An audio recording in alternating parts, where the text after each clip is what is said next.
Vamos embora com notícias aqui no Raiz Tricolor. Eu sou Gabriel Amaral, sou jornalista e sou tricolor. E você sabe a regrinha do YouTube, né? Gostou do vídeo, deixa um like. Gostou do canal, se inscreve. Vamos lá, cara, com notícias relacionadas a Gabriel Fuentes. Gabriel Fuentes, lateral do Júnior de Barranquilha, colombiano. Segundo uma matéria do Edgar Maciel de Sá e do Marcelo Neves no GE. Globo, o Júnior aceitou a proposta do Fluminense pelo Gabriel Fuentes e agora só se discute parcelamento. Essa informação sobre o parcelamento vale dizer que também foi adiantada ontem pelo jornalista Paulo Brito. O Fluminense vai pagar 1,2 milhão de dólares por 60% dos direitos econômicos do Gabriel Fuentes, é o que diz o GE. Globo. Ou seja, o Fluminense conseguiu uma redução do valor lá do início em relação ao que eu tinha apurado. Lá no início, quando o jogador ainda foi oferecido ao Fluminense, lá atrás, eu tinha apurado de que o Júnior pretendia negociar o jogador por 2 milhões de dólares, em torno de 60%, 70%. Na verdade, 70% era um valor mais exato. 2 milhões de dólares, 70%. O Fluminense conseguiu, então, dentro dessa negociação, considerando que a apuração dos amigos GE. Globo esteja correta, uma redução de 10% ali no percentual, e uma redução considerável de 800 mil dólares. Né? A gente está falando aqui de mais de 4 milhões de reais.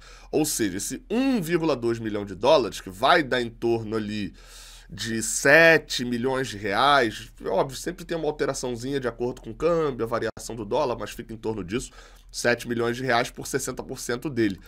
Parêntese, tá? Gabriel Fuentes é mais velho, mas chega por menos do que o Caio Paulista. E aí ele não é mais, ele é mais velho do que o Caio Paulista, mas ele não é muito mais velho do que o Cris Silva. Na verdade, ele é da mesma idade do Cris Silva quando chegou aqui. Olha o tamanho do erro daquela compra do Cris Silva. Né? O Fluminense pagou um dinheirão, 9 milhões, se eu não estou enganado, 9 milhões de reais por 50% ali do Caio Paulista, e gastou 9 milhões de reais pelo Cris Silva. Óbvio, o Gabriel Fuentes vem por 7 milhões de reais, né? Mas só vem 60%. Mas ainda assim, olha, a compra do Cris Silva é inacreditável. Bem, a discussão atualmente é sobre forma de pagamento, sobre relação de parcelamentos.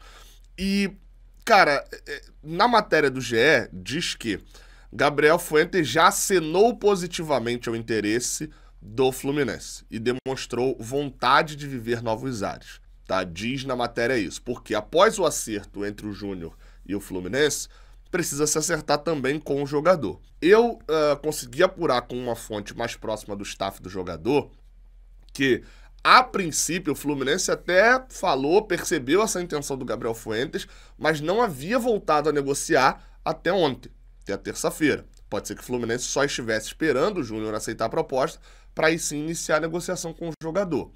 Vamos ver como é que vai ser. É muito fácil, entre muitas aspas, convencer um jogador que está no Júnior com 27 anos a vir jogar no Fluminense. Provavelmente o Fluminense paga mais, o Fluminense com certeza é uma vitrine e um clube maior, num mercado maior. Né? Não só um clube maior do que o Júnior, né, com todo respeito aos colombianos, mas também um clube que está numa liga maior. Às vezes não adianta só você ser maior. Por exemplo, um jogador às vezes não prefere sair do Watford pro Paris Saint-Germain. Pode ter um ou dois jogadores que pensem nisso. Por quê? Porque o Paris Saint-Germain está numa liga francesa, menor e o outro está na Premier League. Há uma valorização também, assim como há no Brasil.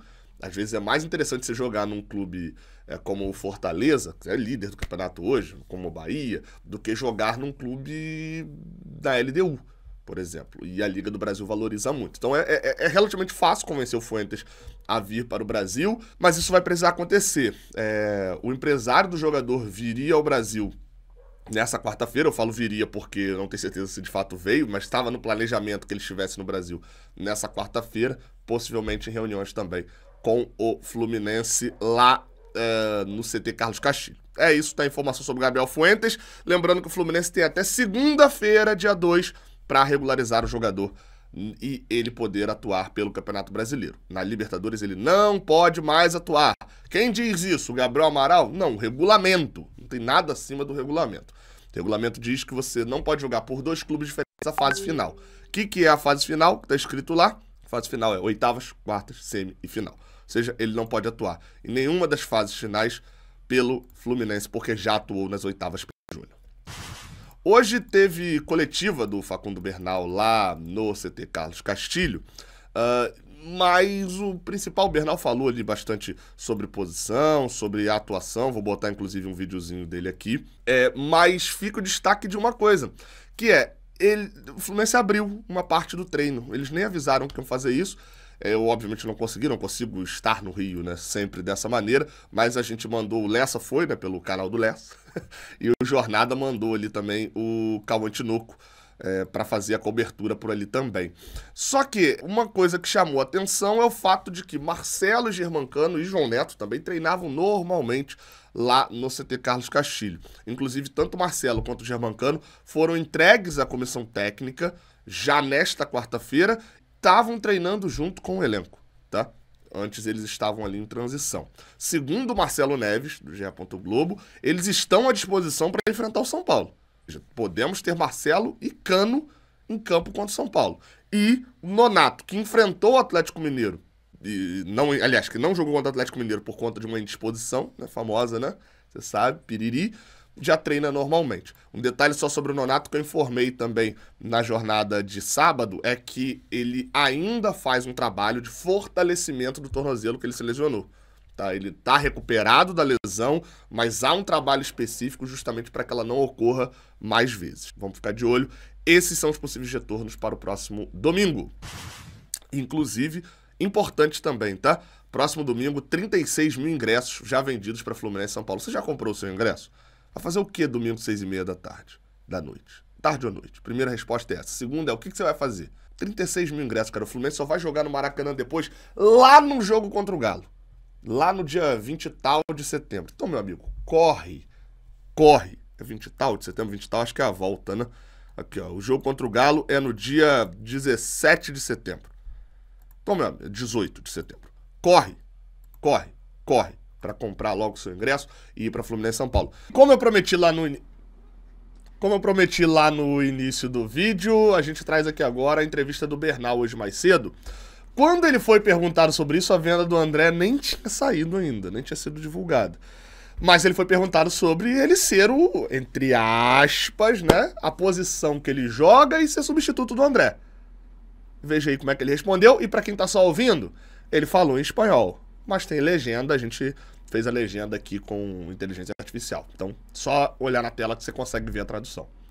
No, sí, la verdad que me vean como el sucesor de Andrés es algo muy importante porque es un jugador que lo miro el día a día y no lo puedo creer. Es muy joven y para lo que juega es espectacular verlo. Es una maravilla. Parece que tiene 30 años de carrera futbolística profesional y es una locura. Como persona también. Desde el primer momento que llegué me acuerdo que me sentaron junto a él y hablamos de la mejor manera. Bueno, sí, yo me caracterizo por ser primer volante central, más que nada. En mi equipo anterior, Defensor Sporting, lo era como pivot. Pero me acoplo rápido a lo que me pide Manu, por suerte. El partido contra Corinthians me usó como interno, como volante ofensivo. Creo que lo hice bastante bien para que es una posición nueva y compleja para mí. Pero sí, me acoplo rápido a lo que pide Manu y eso es lo importante, lo que pide el técnico y sí, puedo hacerlo de las dos maneras. Yo soy más que nada volante central, pero puedo ser segundo volante ofensivo também. Em resumo, ele não fala ali diretamente sobre substituir o André, etc, porque na teoria ele nem sabia ainda. Mas, um esclarecimento, quando ele fala pivot, né, e a tradução vem como pivô, não é o pivô do futebol do centroavante, não. Pivot é como se fosse o MC, né, o meio-campista central. É uma posição bem em desuso, né, no futebol. Será? Um pouco. Não sei, acho que hoje em dia a gente acabou substituindo isso pelo 5 e o 8, né? O volante e o segundo volante. Eita, calma aí, começou o toque aqui. Então, acabou substituindo um pouco, mas esse volante, ele tem um perfil mais de 5 do que de 8. Mas disse que não vê problema. Pra gente é útil, né? Se ele vai substituir o André, esse perfil é mais interessante. O André fazia justamente...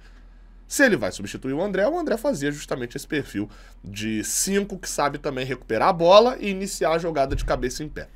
Enfim, vamos torcer que o Bernal dê tudo certo, que ele seja um substituto à altura do André também. Tamo junto, até a próxima. Valeu.